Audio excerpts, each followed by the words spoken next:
Go again? No, we can do it this way. It just I just don't know what's going to be coming next, so kind of which will be interesting. Well, that's okay. You're going to be asked questions. Yeah. So, are we ready to go? Already, yeah. Okay. So I have to officially welcome. Actually, we're doing this so that when this gets up online, we know what it is. This is the day after the Shenkman lecture, and Mike Nelson is here. I also want to welcome our two guests. Mika Walsh from Border Crossings is here, and Susan Douglas, our colleague in art history, is also sitting in on this, and a gentleman who we're delighted to welcome. Jerry Gauthier is here from Victoria. He was helping out with the Open Studio. Wonderful, great. And Jerry's here. And then the graduates. And so this is actually going to be just a free-for-all. Mike is here to talk to us about his work and any questions you want to ask. And I'm not going to start asking questions, so you should. So let's just go and see what happens. I know James has got things to say, and he's prepared to jump in, I suspect, in the brief interval between talk and silence. I'm the technician. You're not a very good one, as it turns out. Hey, you be careful. UTV. So I guess I'm curious a bit about some of the unseen entities that inhabit these places, some of these environments, and the shift that occurred from the some earlier work to later work where, say for instance, in, let's say, the tourist hotel, where one enters this you know, kind of off room that's off of this main kind of gallery space, is the intention for there to be the idea of people, you know, inhabiting that space presently, or is there an absence of them, or is there any intention of there to actually be people, or when you're setting it up, are you placing yourself there? It was that's a strange show which isn't actually here, which would have been nice to have in, because in a way that was the first. That and the sort of like the studio apparatus piece from Cameron Art Centre from the same year were the first pieces that really were sort of the built kind of spaces which were built for people to inhabit in a way. It was built in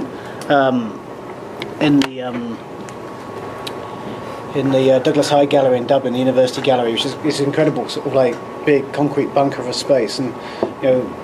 And John Hutchison, who runs it, is kind of weird guy, a brilliant guy, but kind of quite weird and quite sort of protective and sort of paranoid in his sort of like running of the space. And he was very sort of wary of me coming in to build something, and he only gave me, I think, 10 days or 8 days to kind of build a show in there with incredibly tight, you know, tiny budget. Sort of, so I had this sort of problem of how to deal with this incredibly huge bunker-like space. And as you move into the gallery and you look down, you just have this big bunker that you look down in upon. So what I did in this show, just to give you an idea of what it was we looked into it, and it was just like a drawing show, like just really neatly framed sort of black frames, sort of architectural drawings that you look down into. And as you walk down the stairs, you kind of realise as you came closer to the kind of drawings, they were just sheets of glass with a bit of black tape around the edge of the glass with trace prints, architectural trace prints from an Iraqi architect called Mohammed Makia, who did a lot of work in Iraq and Baghdad in the sort of from the 60s, 70s onwards, kind of, and a lot of them were sort of like modernist takes on sort of on mosques, on sort of like secular buildings. So having walked down, you just see that there's these sheets of glass pulled to the wall, the prints behind with just small screws. That in fact it's a fake drawing show. So in a way, sort of like you're not actually really seeing a real show; it's just a fake show sort of architectural drawings. And you kind of walk around, and it takes you around the walls, and it's really quite magnificent sort of modernist sort of setting, which sort of emulates somehow the buildings that are depicted in the drawings. So in a way, it sort of encourages you to empathise with, you know, being in another place, in another sort of like time, and I suppose another place which was particularly problematic at the time. It was some years after the first Gulf War, sort of. And as you walk around and you come to the edge, there's like a small domestic door, slightly ajar, and this door then led you into sort of a reception area, then into a sort of series of half-built sort of like sleeping quarters, and occupied by people who are obviously sort of like Arab, sort of Arabic, and finally to a sort of slightly raised platform where one of the kind of sleeping bags and one of the strange kind of almost street-like spheres had been sort of articulated in such a way to make almost like a shrine-like sort of moment with these kind of mocking sort of creatures made out of like Disney-esque kind of masks and kind of candles. So, in a way, I would say that was the first one really sort of like that actually kind of utilised the space and the absence of people. And I think the sense of absence of people was probably stronger than the occupation of people. And I think this probably has been, like you asked, I suppose, I'm answering your question vaguely, sort of like, but that sort of sense has been a constant complication almost. And I think a complication that kind of is really coming to a head sort of now with the popularity of the venues at which they're being shown and the sort of like the occupation of people, because in a way the kind of that sense of absence is being undermined by the sort of like the amount of people actually entering them. But at the same time, I'm very wary to sort of like start cutting it down to sort of allowing just one person in at a time. It becomes very precious and becomes very controlling. So I've kind of slightly snookered myself in relation to that. But does that answer the question? I'm not really sure whether... I was just trying to give the background, because obviously if you haven't seen the work, it's kind of hard to know what I'm talking about. I mean, it's more how it's evolved, I think you were... To a certain extent, it can answer this question, but I suppose I could reframe the question more clearly. Just say, for instance, are there protagonists? I don't think there are so much. I don't think I really imagine people so much as like the absence through stuff. It's more to do with the kind of objects and a sort of ambiguity that's given by sort of like the articulation of the absence of something, sort of like through those things. I mean, if you were to read that short story by Borges where he kind of references Lovecraft, there's a lovely bit where he kind of describes the idea of a chair, how a chair describes a person, a particular person. Sure. In a way, that text is very kind of relevant, in many ways to kind of that element of the practice. So, but I mean, in terms of actually imagining sort of peoples that inhabit these spaces, I don't know whether I actually imagine the peoples other than, I'd say, the amnesiacs. They're sort of like the fictional biker gang. There is, even though they're sort of like kind of void, but there is a description of some sort of idea of people sort of like inhabit them. So when Kabakov theorizes the notion of installation, he argues that in his work, and I think he's speaking larger, that there's always the implication that someone has left earlier by days or whatever, but there's always the implication of that human presence. Do you sense that your work functions in that sense of the recently having departed, or that they may come back to those spaces? I mean, there's certainly that aspect. Of course, I looked at Kabakov a lot when I was when I was at college. Kind of, it was a time when he was doing Venice in like 92, 93 when I was doing my MA. So, in a sense, I was kind of wary to go towards that territory because of that territory having been covered. But it seemed to me that once you've actually seen a Kabakov installation, that it's incredibly different to what I wanted to achieve. And in a way, if you ever read Lovecraft wrote a book about the supernatural in literature, sort of, and in that he sort of talks about the idea of creating a narrative by sort of like assembling a series of atmospheres, so that it's not actually like a linear narrative. It's not a narrative where sort of like man with gun walks into office, shoots person behind desk. It's more of a sense of a cobbling together of a sense of something to give us a greater sense of something that you want the viewer to sort of arrive at. Sort of in a way, sort of I'd say, in relation to sort of like Kabakov, that's the sort of difference. In Kabakov, you're led in a very sort of distinct way, and you're led through it, and you have to read your way through it as well. There's a lot of text to read, sort of, and I think a lot of the more kind of like labyrinthine should be such an awful term, sort of like, but it seems to be the one that's sort of like pinned upon them, sort of works. There's a sense that you can digress at your own sort of like at your own will, and sort of like kind of rewrite a narrative somehow. And I mean, that sort of sense of trying to sort of spatially sort of like construct something which allows that, but also sort of like conceptually or narratively sort of construct something that allows kind of a certain intuitive sort of play with material that allows an intuitive sort of reading of of the work, but still ends up in the same place. So in a sense, you have something which you want to deliver, or something you want to that you want the viewer to arrive at some sort of conclusion in a loosest possible sense, but sort of like one that's not being didactic or prescriptive, sort of like as to how it's done. I suppose that was the intention ultimately in those works. So do you think that the objects in the space sort of conjure, the inhabitants that might have existed there, sort of in the same way that maybe in Solaris the protagonist conjures the thing that's missing, or the things? Yeah, I mean, Solaris is like a sort of seminal sort of influence to me. Ultimately, sort of, it was, and again, it kind of I came to it through strangely through theory, which kind of like having denied having ever read any sort of like I came to Soviet science fiction through an essay on sort of like on science fiction, but and I was really interested in originally sort of like on a far more sort of like lowbrow sort of fiction, but just using lowbrow fiction to somehow be more to have a more kind of popular sort of like reading, something more kind of communicative to sort of like a wider audience somehow. And yet when you come to read something like Solaris, you realise it's not lowbrow fiction at all. It's incredibly sort of like dense and sort of like a beautiful piece of literature.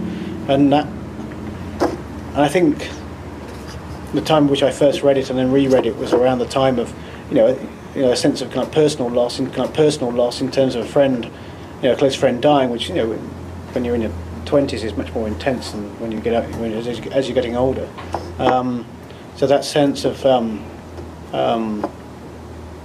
of loss and that narrative within in Solaris is very strong. So yeah, the sense of the mimoids or the objects that are conjured up in the kind of life of the cosmonauts and made real is probably quite a nice analogy for you to make in relation to the objects within the show. Well, sorry, was that your reading yesterday about the Russian science fiction being a genre which these guys could inhabit because no one was looking there? That there could be social critique within this genre of science fiction because no one was suspecting it. Is that your analysis, or was that a theoretical? That's quite commonly accepted. Okay. That kind of they wrote this stuff sort of like because nobody was looking. Yeah, the censors in the Soviet Union just didn't bother looking at it because it wasn't proper fiction, so they could write about the human condition and and it's so overt, like in Nostalgia or. Some of them are. It's so totally overt. The social. But that's a film. That's Tarkovsky, sort of like. Whereas it's a literature. Well, really. I was thinking of sorry. The interpretation of. Whereas somebody like sort of Parajanov, sort of like a filmmaker, he was jailed for some years. He was a friend of Tarkovsky. But he was making a film called Our Forgotten Ancestors, because it was somehow drawing upon sort of like the ancestral history of like of Georgia, sort of. And also a lot of the artists in Russia at that time, like Kabakov and his friends, were writing children's stories and adding a lot of political overtones to those because nobody was. Yeah, no, in a way you can see that in Kabakov's work, like sort of like, and also the work ethic within it, because it was like which I think is kind of interesting, sort of like. Because I know from people that know Kabakov, his kind of his production is incredible. Sort of like he never stops working.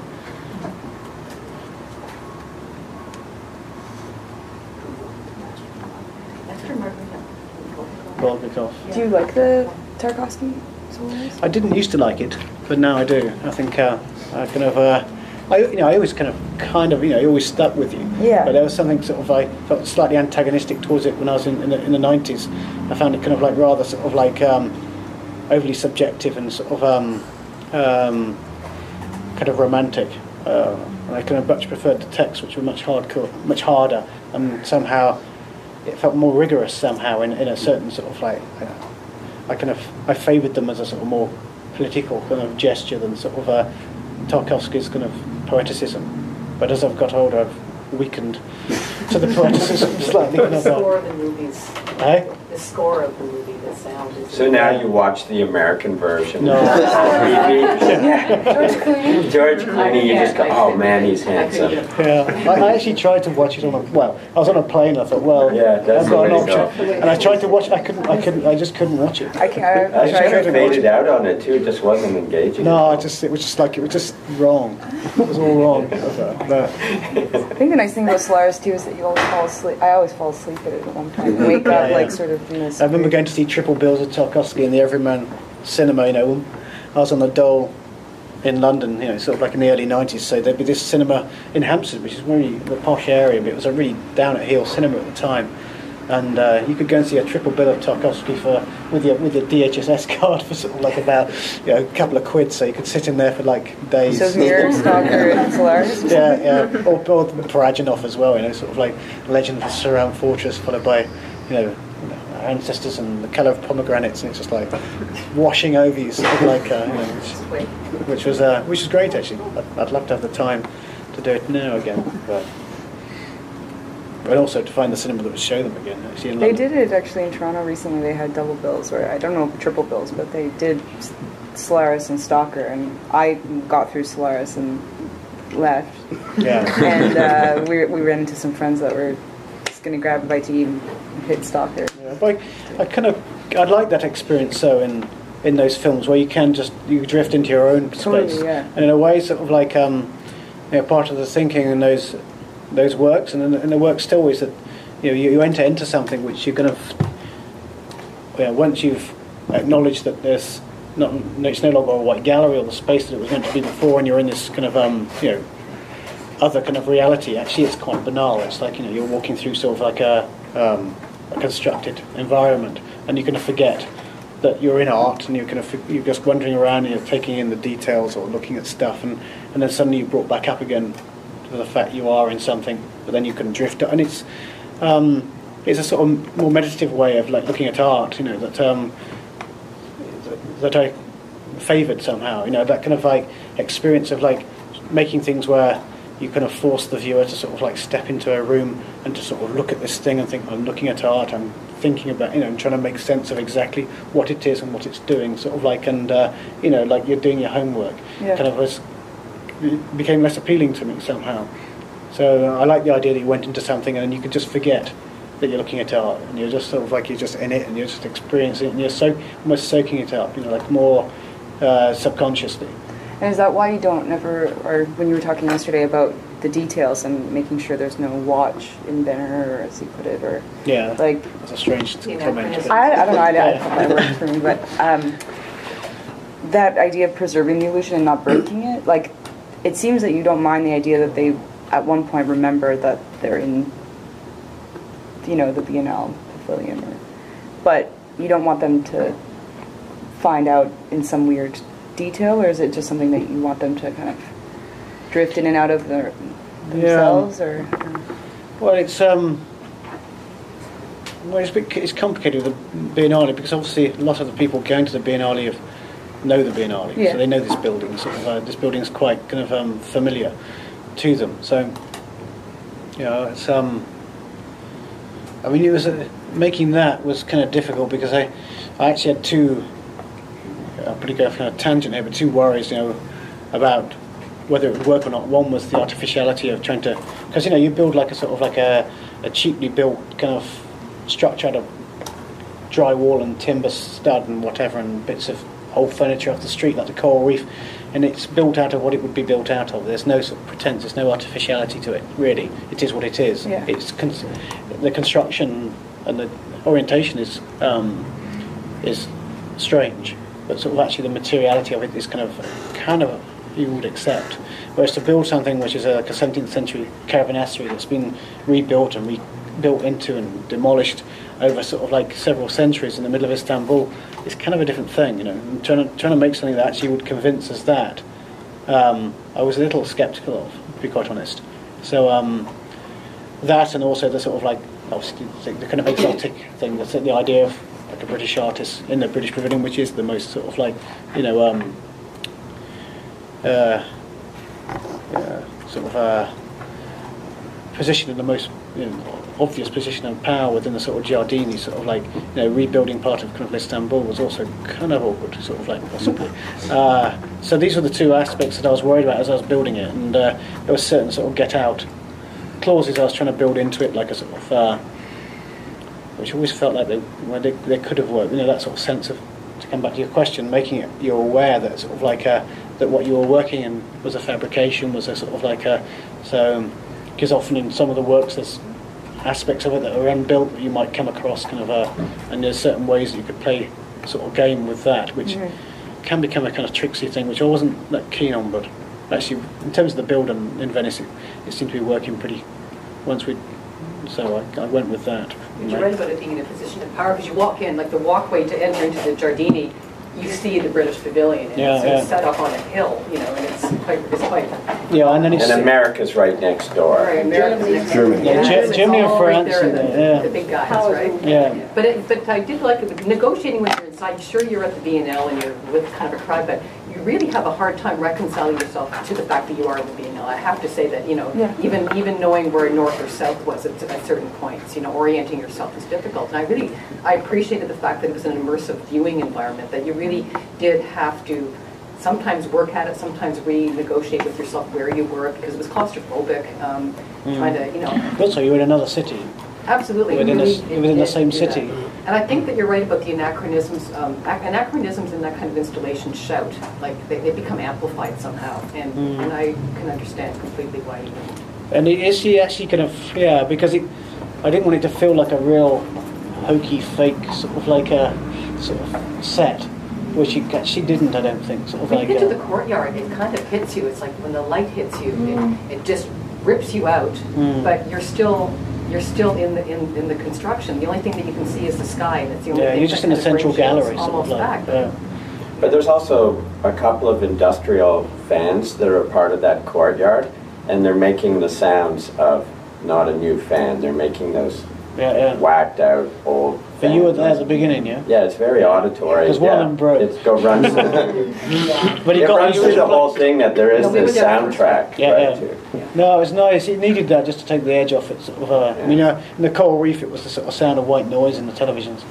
Sort of like just, and then the kind of and the games arcade machine in the black magic room that was just pinging every now and again. And the olfactory sensibility too. Like when you fill an environment with the actual scent, like it's embedded in everything. There's a lot of cement dust smell and musty lime and a lot of other stuff, right? Well, a lot of the stuff actually came out of the caravanserai in Istanbul. So, because I went back there and Hassan and Mehdi who run the caravanserai now. It's kind of like it's really running down, because it was in 2003 when I made the Istanbul biennial piece. But to explain, if you don't completely understand.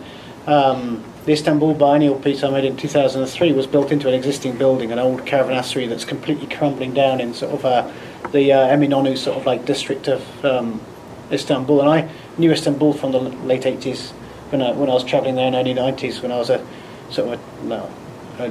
late teens, early 20s kind of. So when I went back and they kind of offered me to do a project, and we had such a small budget, I decided to go out and find a space to work with, and a space which I could annex. Because I didn't have a budget to build, so that's why I built a dark room into the existing architecture of the building.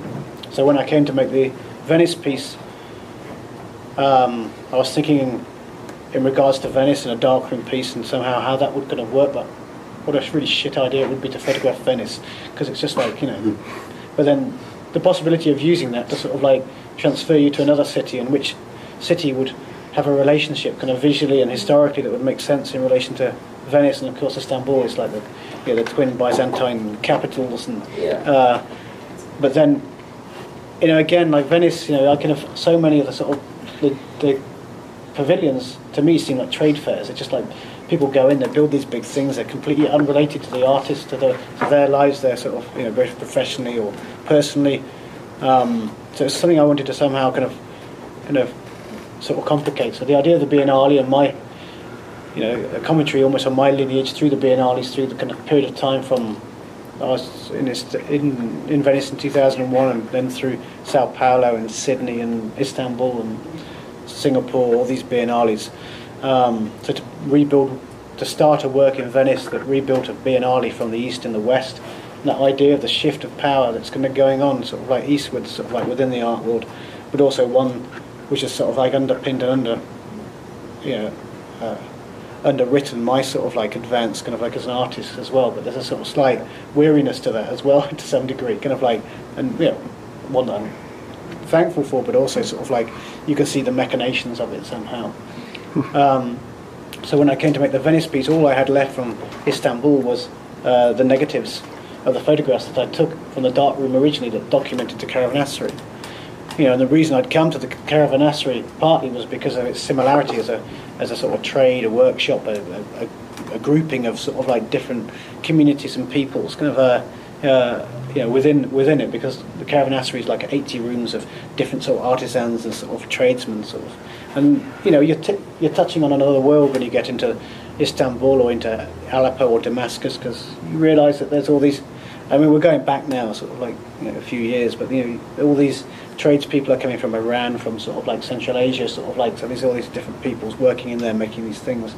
So in a way, sort of like that relationship to the coral reef of these different substructures, subcultures, sort of like seemed sort of apparent, to me at the time. So I was looking at that, but also thinking about how. When I built the coral reef, I was thinking about Hotel Palenque by Smithson, the idea of the sort of this kind of like crumbled down hotel that was half built but falling down but added onto at the same time, looking at this caravanserai, which was obviously something completely different because it's like it's a hotel, because in a way a caravanserai is a hotel of sorts, but it was built as a beautiful building in the 17th century, but then was kind of falling down and being cast back into and built back into in a similar way to Hotel Palenque. And so in a way, there's this sort of strange kind of relationship. So with something like the coral reef, I built it, then I photographed it, and then with the caravanserai, I'm photographing it and building it. So then it's almost like another inversion of that process, where I'm taking the negatives of the building and building it back out again, sort of. And in the catalogue, there's an image of Hotel Palenque, which actually strangely has a very similar floor plan to the British Pavilion. So there's this sort of kind of relationship going on as well. Weren't hundreds of the photographs stolen, though, from the Istanbul piece? That people were picking them as if they were, you could take home? Yeah, it was kind of nice in Istanbul, because they were like, especially in 2003, there wasn't really an art-going sort of audience, kind of a contemporary art-going audience, so they didn't really quite know how they were meant to, probably they shouldn't know how to be quite honest, especially where it was. This caravanserai was actually it was just like an industrial estate, really. And so there were probably people from the surrounding area thought, oh, we'll go and have a look at this, and so they were taking the pictures and then they were leaving notes, sort of like some of the notes are reproduced in the sort of catalogue, saying like, I don't know whether I'm meant to take this, if I am, then thanks, Mike. Thank you, but if you want it back, here's my email address. Which unfortunately in Venice it was just the same though, but the art-going crowd in the middle of they just stripped it anyway. So about 500, far more.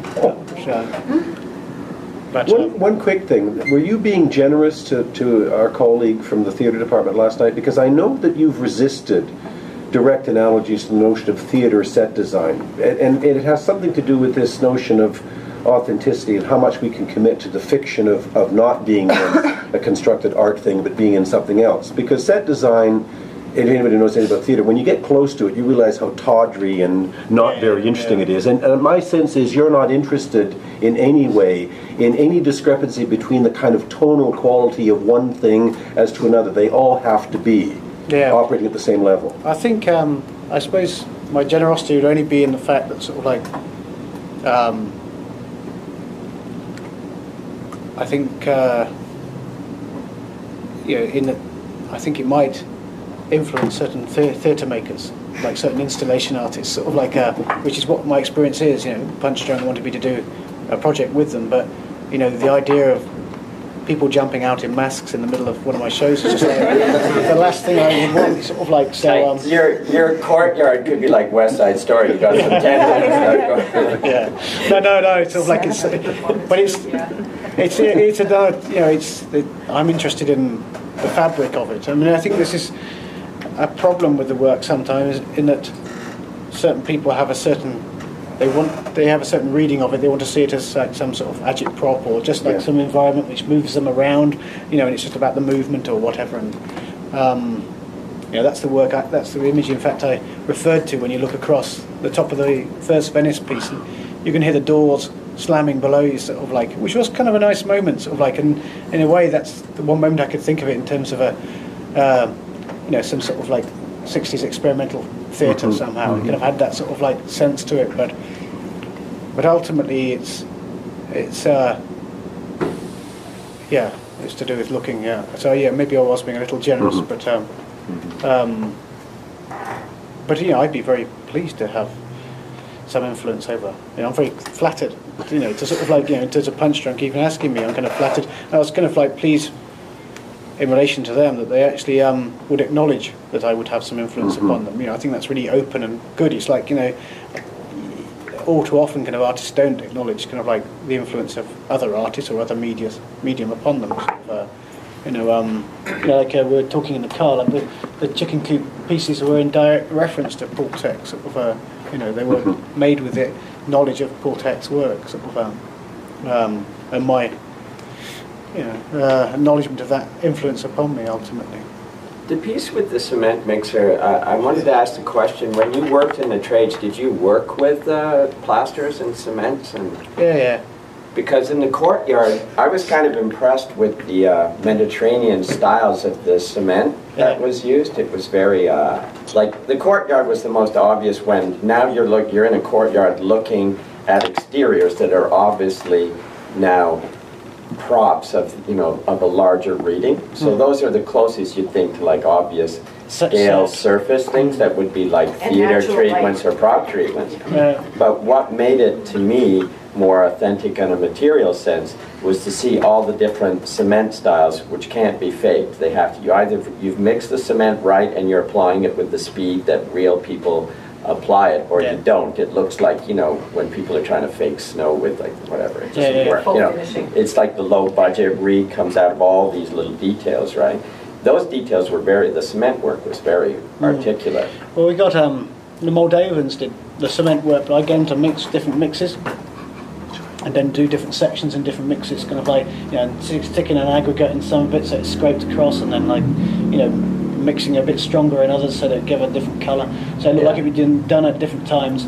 And then me and my guys went over the top and we just went, and then we did the finishing off, you know, sort of like, and the patching up, you know, breaking a bit and then patching up. And so, breakdown part.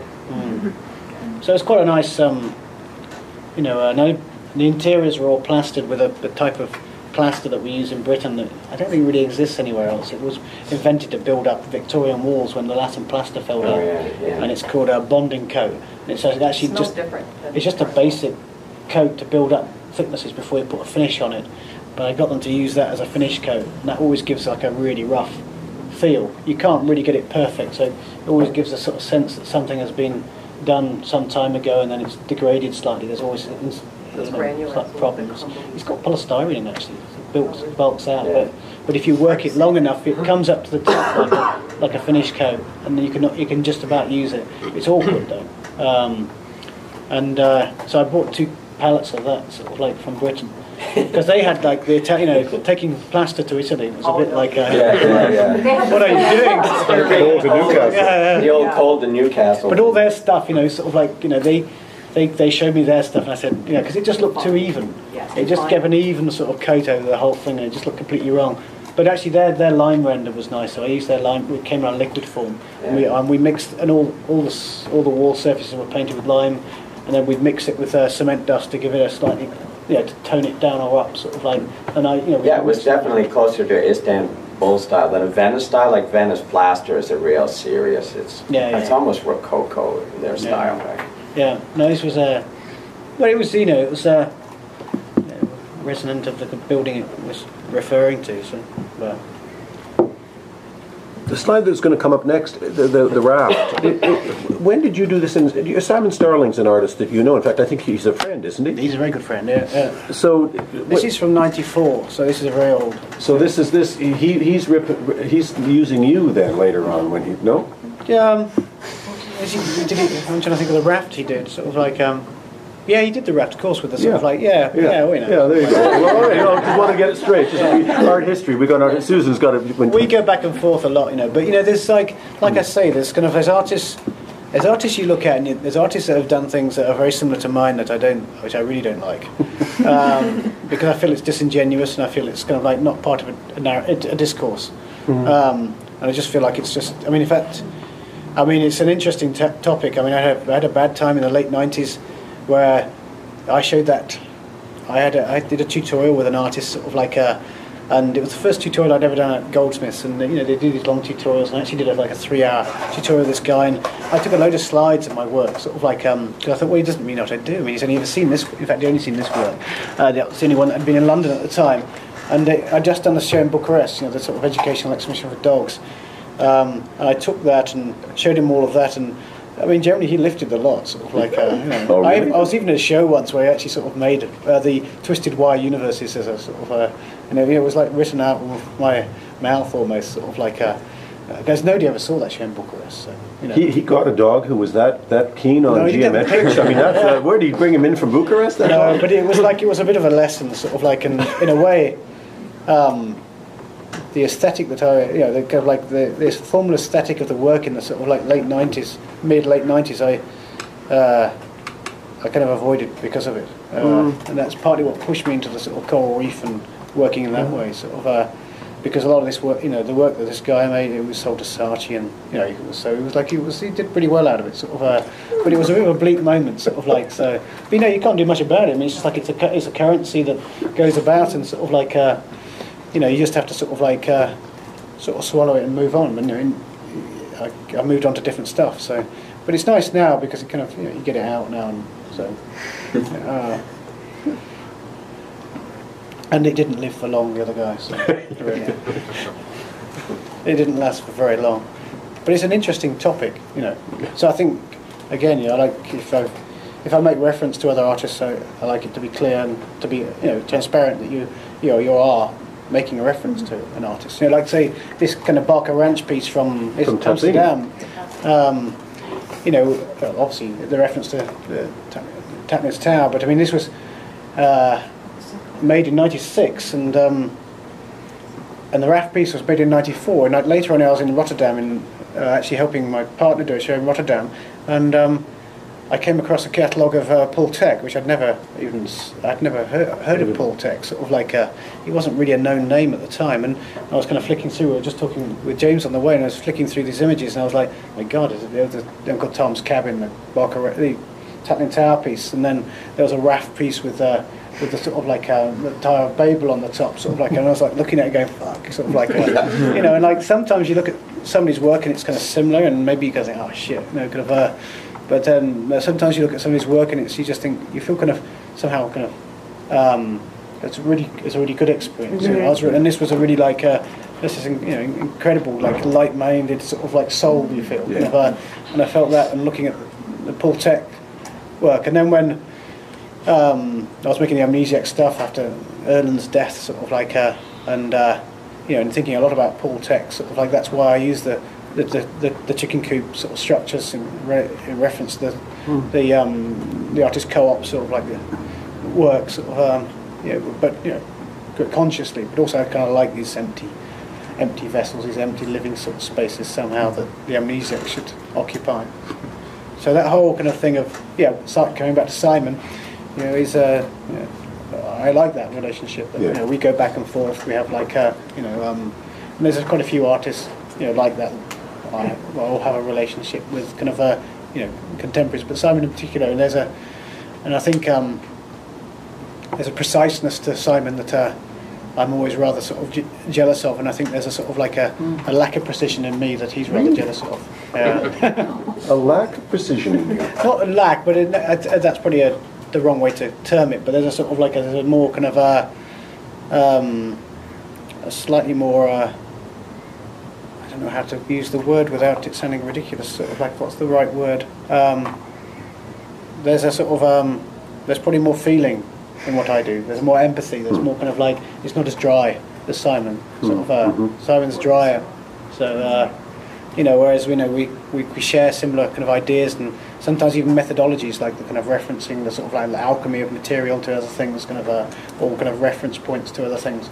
But you know, we met in New Contemporaries in 92, 93, which was, you know, there's this. I mean, there's a student survey show, which is a brilliant thing in Britain, where it has been for years, where you apply and you kind of get in, and it was selected by artists. And it was the year I was in it, and when I left Chelsea.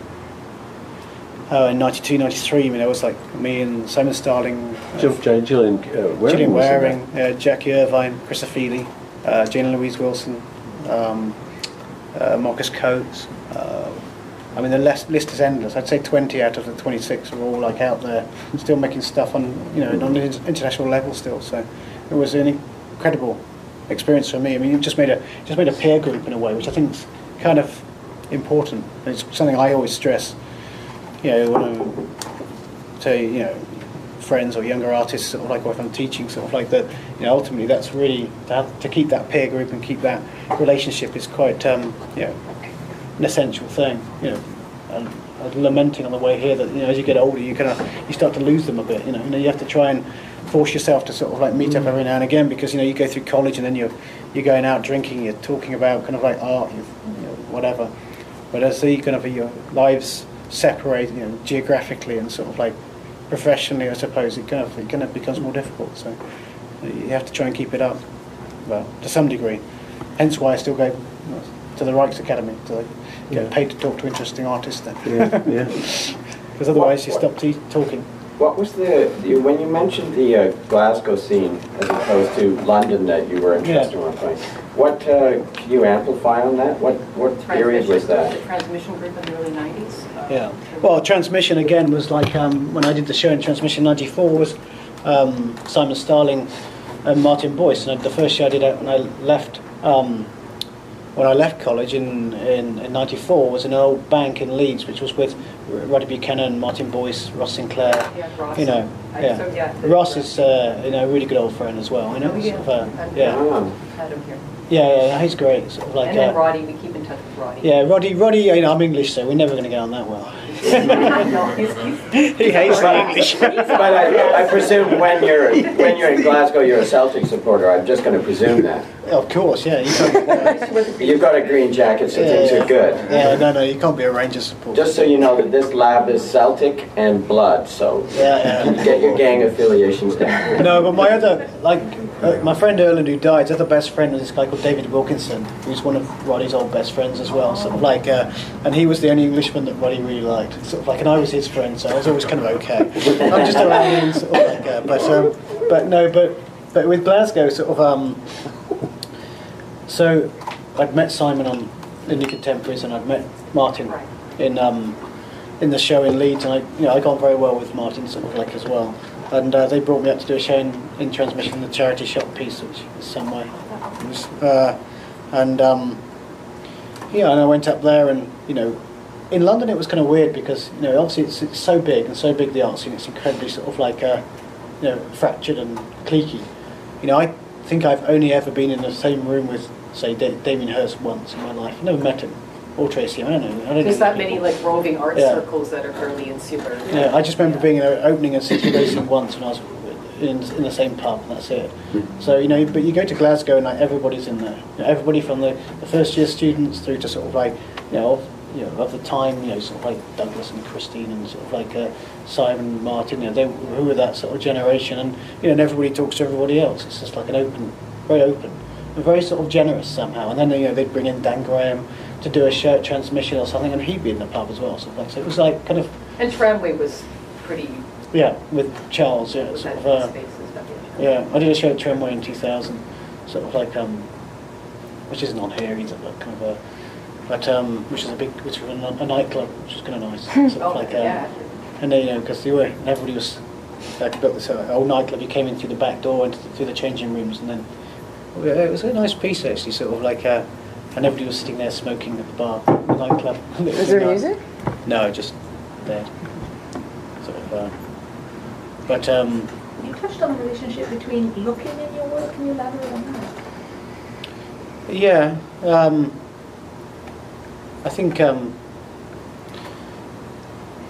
think this is where perhaps sometimes I become a little disappointed with the audience sometimes, especially somewhere like Venice where they just kind of, they head in and then just run through, they clock it and they run out and they sort of like see it as a sort of like, oh yeah, he's like, he's like a set, and like you kind of see it and you walk out and kind of whatever. Whereas actually sort of like, I think of it very much in a sculptural sense. You're being delivered an idea through a certain prose and sort of like through a certain language, and you're really meant to be there to look at it. Sort of like and it's, to me, it's a thing of kind of formal beauty, I suppose, to some degree, and if I can use such a term, sort of. And that sort of kind of alchemy or magic is kind of through like this act of looking, and I think I touched on it. If you think of the Philip K. Dick thing, the kind of like the kind of biological android thing, the sort of the sense of the empathy test, the idea that by looking you're kind of got this empathetic sort of sense of a space somehow, and also there's sort of like the idea of the philosophy of neuroscience, where sort of like the tests that they I remember building the coral reef, and there was a moment where a flower almost was finished building it, and there was a fly came in, sort of like, and it kind of buzzed around. It was like and I'm slightly hallucinating through sort of tiredness anyway, sort of like, but there's a real oddness to this sort of like this space that had never been there before, that you built specifically for people to kind of walk into and walk around, that didn't exist and won't exist afterwards, sort of like, and then this somehow was kind of brought to kind of the fore by this kind of like this creature from the outside that kind of came and occupied it. And there was this sort of like, and you were kind of suddenly not even quite aware whether the fly was real, sort of like it was a very odd kind of moment, which I kind of which I think again the test with the rubber hand, the hand underneath, and the stroking of the hand, and the brain sort of like places the rubber hand as your hand. It's like this whole kind of experimentation that goes through that. So there's an element of that I think can give a disjunction in terms of looking that can be almost akin to hallucinogenic almost. I mean, I've certainly had it. I know people. There's a Brazilian artist.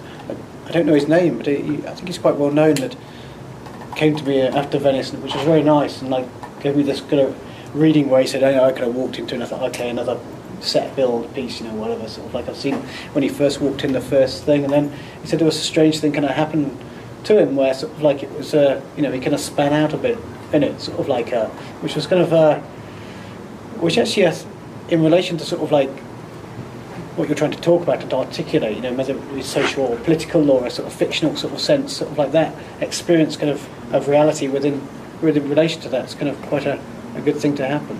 So it did have that effect with me. When I went in initially, I thought, okay, yes, another reference to what's going on in world events, but it's very affecting as you go through. Exactly, as you move through, and particularly when you get to that courtyard, and suddenly, well, it's an expanded space. Suddenly, you've got 3 stories in here. I'm very curious about. Did you go to the authorities that would be, those in charge of the British Pavilion and say, well, by the way, I just want to destroy your pavilion from the inside, and these are my ideas for it? Well, I was lucky. How does that part work? Well, I was lucky because it was like I was working with Richard Riley, who I'd worked with in Sao Paulo before, and then since then he stayed a friend anyway, sort of like, and so I had a good relationship with the curator, even though the curator doesn't decide who goes in it. It's a kind of a committee of 9 people from around the country sort of that decide. I think Richard was very pleased it was me. Sort of, so that was, I think, had it not been Richard, it would be much more difficult. In fact, he actually didn't even let the director know what on earth I was doing. So we managed to do it with, he kept it blind from the, he kind of did a good job on just like keeping everybody away. Sort of like, and when I suggested, because I was always going to build the courtyard in the middle, but I'd sort of, the idea of taking the roof off was there. But I hadn't said that. And I'd brought a load of sort of like corrugated plastic from Istanbul, this yellow stuff that you use everywhere in Istanbul, and shipped that over because I thought, well, I can always replace it with that, or sort of like, as an option. But then when we got there, it just seemed like it just was the most. I'm there 3 months before, so I've got plenty of time to think and actually work on site when you can think through it. It just had to come off. Sort of like, and I'm saying, sort of like, and Richard's like, oh. And luckily, Richard's like, oh, I'm not too sure about that. Sort of, and I'm like saying, oh. And I mean, what kind of like made it possible ultimately was Marcus, the head technician at the British Council, who I'm very friendly with, you know, sort of like, because I used to work with one of his colleagues, Chris, for years before he died. So he used to work with me sort of like a, you know, and so I kind of like know that bunch. So, and he kind of trusts that I know what I'm on about, sort of like, because really all we had to do was it's a plastic ceiling. It wasn't like it looks a lot more radical than it kind of is. Really. You just do it at night. That's all. Yeah. I should explain to people who've never been in the British Pavilion. If you go in there, like you said, a lot of people have this pre-knowledge of that space. Yeah. When you come to this courtyard, it's suddenly, you know, you've been in a lot of restricted space, and I was like trying to explain to people, it's like being John Malkovich, where like a half floor is suddenly normal. So everyone's adjusted to this, so now there's 2 floors where there would be one and ways to connect to it. And there's disorientating bilateralism, so yeah, there's a dark room here, but there's a dark room here. And then you're starting to have the deja vu confusion. It's like, did I just get rerouted cleverly back to the same? Because now your light levels drop, so you have to read your cues. So there's all this disorientation. So when you hit this shaft, you know by now that you're still within the spatial doubling of the pavilion, but suddenly now you're looking straight up. So it's like if you walked into here, you know, at night after you've just gone out for a cigarette, and all of a sudden there's this gigantic aperture and you're looking at the stars, right? So you're actually looking at the sky. It's like this shot of like... It's about 40 foot deep, sort of like, so, you know, and it's probably, it's in meters, like, so it's probably, you know, the square that you look up into is probably about sort of 22 foot by 18 or something, sort of, and then as it comes down it steps in, so you get it's not just a square, you know, the standard square shaft, and so it sort of shifts out, and the staircases go up to one corner, 2 big arches, one brick tin on one side, so it's, you know, it's, but ultimately all it was we just took the plastic, I mean it was a plastic roof, there was one steel girder in it, sort of like, but it's, the actual taking out of that was financially wasn't you know, that was probably about, and the reinstatement of it was probably about €5,000, which actually isn't a great deal in the great scheme of things. Kind of you know, the actual building up to it costs far more, you know, to build 40 foot up on all sides, kind of like you know, it's the psychological effect was worth it, because now if you had any sort of sense that this is the British Pavilion, we've cleverly divided this, I'm a bit disoriented, now it's like, what, are we outside it to avoid going through the roof, or we just went through the roof? But it doesn't matter, because psychologically now it's like zoom, you know, it's like this big release from the Hobbit spaces kind of thing. And also we're at the press opening, so there's a crush of people who are trying to represent your space, like conventionally, like television crews and that, and of course they're screwed now, because this is like the immersive thing requires presence. It's not going to get reduced very easily at all. In fact, the relationship to representation and reproduction, it'd be interesting to ask you about that. This whole requirement of presence in your spaces. And I think there's kind of a corollary issue there to a lot of the writing around your work that I've read, where there seems like with Jackie Irvine writing in the Extinction Awaits book, or the Rachel Withers interview in the Venice Pavilion book, where there's this impulse to narrativize and fictionalize descriptions of these projects, and do you see that as kind of a necessity to reading? It's not a necessity, but I think it's kind of a more personal sort of like relationship, because both with, you know, I know Rachel well, and Jackie's a really good old friend. So, you know, Jackie's texts are from years ago, sort of like, you know, and I was so lucky that she agreed to write those texts for me, because I mean, Jackie's in particular, you know, I'm a great fan of, because she's like, I mean, she's a super clever person. So, and I feel, and it's funny talking about the influence of somebody upon somebody. You know, Jackie was very influential upon me, but of course, in terms of the work, you would never guess somehow, because the work is very removed. But in terms of like a headspace, you know, it was very close. And strangely enough, it was Jackie that I said, like, I've just been reading this book about Soviet science fiction, and I'm kind of curious about this guy called Stanislav Lem, and she said, and the next day she said, oh yeah, because she'd read it anyway, so she was like, she gave me my first copy of Lem to read. So I mean, Jackie's got had a lot of influence, and the conversations I had with her were incredible. And in fact, you know, I was doing a selection thing for like a curated Irish Visual Artist Award, and she'd been teaching for like 2 years in Dún Laoghaire, sort of like, and the influence upon these young artists in Dublin, and the rise of like a scene in Dublin just through a couple of years of her instruction was incredible. Kind of like, so she's a very interesting, character. So now she's at the Rijks now as well, so she's like, which is good. So. Quick thing about the Keinholz thing last night. In a psychic vacuum, there's a kind of Keinholzian moment. There's an alligator, I think. There's that weird doll with the Now, you want to talk a little bit more? Keinholz was not somebody that anybody, it seemed, would have been looking at. Did you just stumble upon him at the time? Yeah. It was just like, I mean, I went on a school trip, a university trip to Germany, and we sort of like did the rounds of the museums, and just it so happened there was this huge sort of retrospective that was going on of like his. I mean, I think predominantly it's his work from Berlin from the 80s. And you like it or not, you can't avoid it. Sort of like it was a huge show. It was like full on, sort of like and full on Keinholz is really full on. No, it was that kind of obviously left its mark. And there was things but in a way where something like Paul Tech, there's very little I dislike about Paul Tech ultimately. Sort of like, whereas Keinholz is kind of a lot I didn't like, but there was quite a lot I liked as well. So it was quite a strange relationship with it in a sense. When you said something last night about the morality in Keinholz, that I can't remember what you said, but it sort of locked in at the time that it was the sort of superficial morality about it. It was so sort of. It seemed sort of like the preaching, I disliked the sort of lack of ambiguity. I like a work that might be kind of political that's far more ambiguous, or even sort of like awkward, or kind of, or even sort of might appear kind of like slightly amoral, sort of like like making the charity shop piece with the tents, where you could potentially sort of put them to a disaster situation of your choice. It kind of rises. It's kind of awkward, whereas sort of like it seemed. It's incredibly trite. Some of the key, like you think there's one work I always think of as like the big double cross, which was like the crucifix that's kind of negative crucifix with a big bullet in the middle. It's just like, kind of terrible, kind of like. Well, you've got a crucifix in a psychic vacuum. Yeah.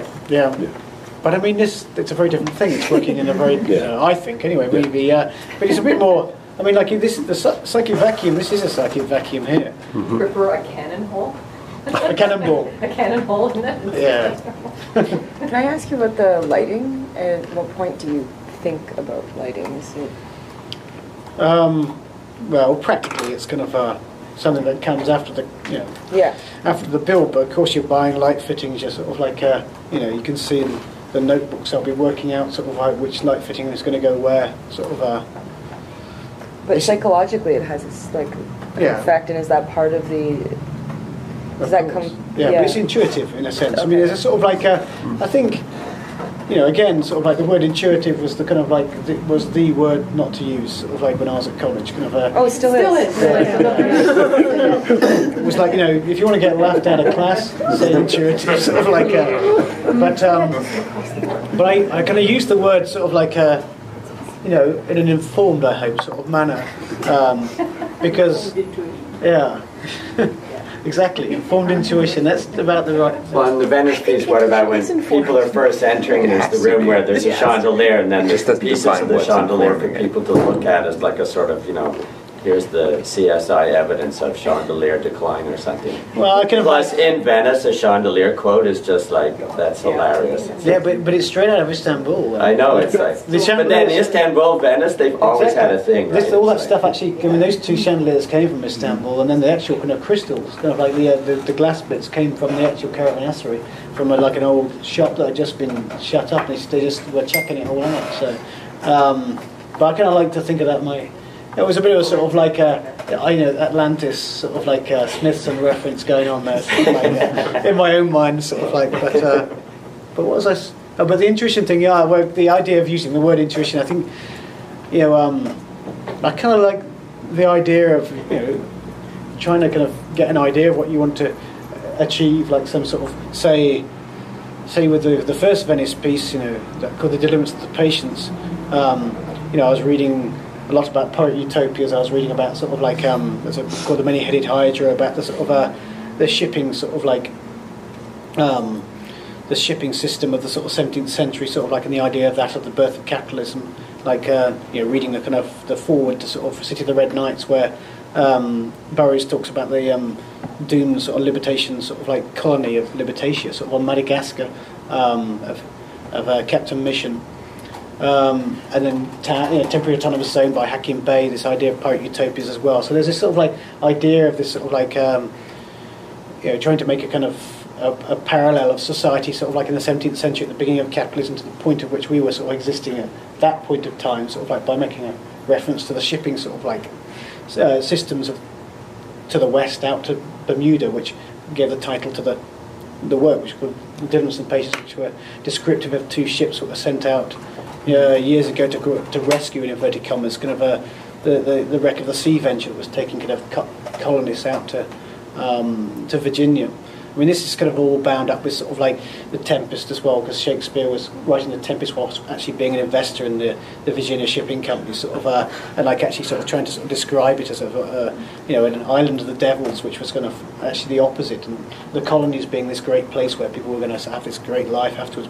And the breakdown of sort of like social structuring on the ship, and the sort of like the birth of a small colony sort of like for a small period of time before the ships came to take them on back to the kind of colonies of Virginia to die of malaria at an early age.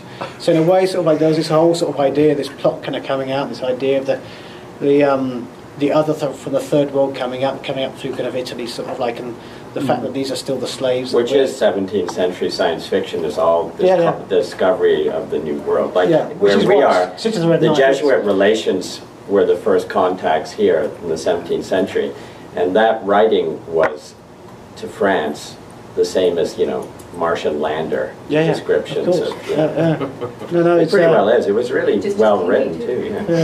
And then they recruited more Jesuits to become the new astronauts to come and get boiled and beaten and cooked in the world.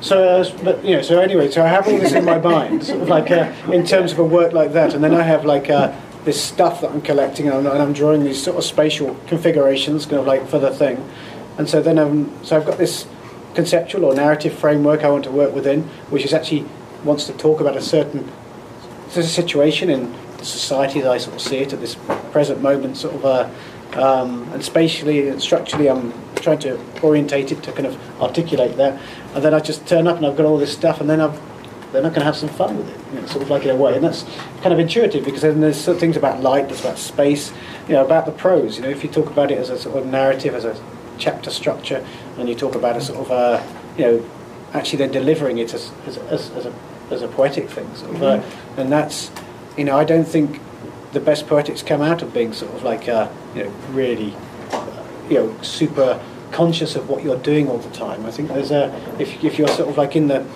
it's almost like method acting. If you're in that sort of headspace, and you're kind of aiming towards it, I think a bit of that play is what one hopes you don't do is just sort of like be sort of like if it's slack, it's bad.